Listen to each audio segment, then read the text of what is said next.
আজ মায়ের তবিল বেরিয়ে গেল।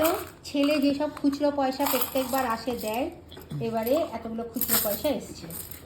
এবার সেই তবিল এবার গোনা হচ্ছে। কত টাকা বলো, কত টাকা হবে?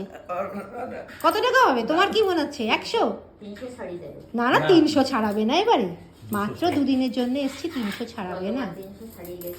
গতবার 300 ছাড়িয়ে গেছিল, গতবার 7 দিন ছিলাম। হ্যাঁ, এবার কম হবে। কালকেই একাদশী, কালকেই একাদশী। তো ছেলে যা যা জমিয়েছে এই দুদিনের মধ্যে দিয়েছে। তবিলে, মায়ের তবিলে পয়সা গোনা হচ্ছে, কত টাকা হয়। কি আসি। হ্যাঁ, তারপরে আরো আমরা না হয় একটু টাকা দিকে যাবো এবারে। ও বাবা, এগুলো 10 টাকার কয়েন গোনা হচ্ছে। কত টাকা?